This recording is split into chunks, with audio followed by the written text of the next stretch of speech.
Former Vice President Joe Biden and his newly chosen running mate, Senator Kamala Harris of California, made their campaign debut together this afternoon in Wilmington, Delaware.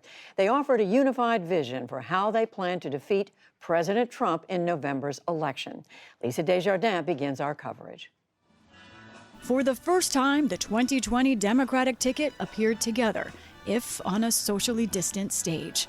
One day after tweeting out that she was his VP pick, former Vice President Joe Biden gave an in-person welcome to current California Senator Kamala Harris. Kamala, as you all know, is smart, she's tough, she's experienced, she's a proven fighter for the backbone of this country, the middle class, for all those who are struggling to get into the middle class. Kamala knows how to govern. She knows how to make the hard calls. She's ready to do this job on day one. And we're both ready to get to work rebuilding this nation. We don't have to accept the failed government of Donald Trump and Mike Pence. In just 83 days, we have a chance to choose a better future for our country. The team appeared at a high school in Wilmington with just a few dozen reporters in the crowd, no supporters to cheer or applaud. A somewhat surreal pandemic version of what is usually a full-throated rally to show off a new vice presidential pick. The Biden campaign hoped to show digital emotion, releasing video of the moment the presidential nominee offered the job to Harris. First of all, is the answer yes? The answer is absolutely yes, Joe.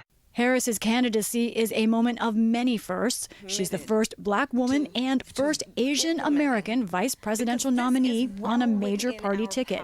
For supporters in her native Oakland, California, like business owner Mika McCants, Harris's identity is an important symbol.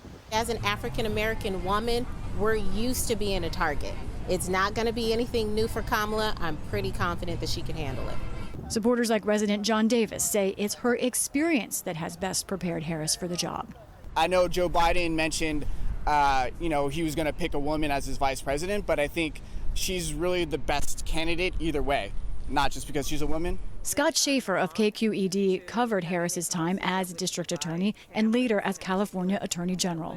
She was very slow to embrace legalizing marijuana in California, well behind a lot of other Democrats, including the governor. She did not take a position on a statewide ballot measure that would have reduced some nonviolent drug offenses from felonies to misdemeanors. She very vigorously pursued death penalty cases that had been overturned by the courts. And so while she has embraced things like getting rid of cash bail, there are a lot of things that give criminal justice reform advocates concern. Kamala Harris ran for president by rushing to the radical left. President Trump's campaign team quickly released a video claiming Harris was too far left.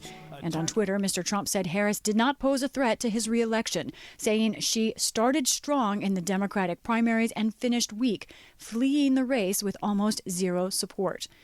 But last night, the president's number two had friendlier words for his Democratic contender. California Senator Kamala Harris will be the Democrat candidate for vice president. So let me take this opportunity to welcome her to the race. On Instagram, another welcome from Sarah Palin, the first Republican woman on a presidential ticket.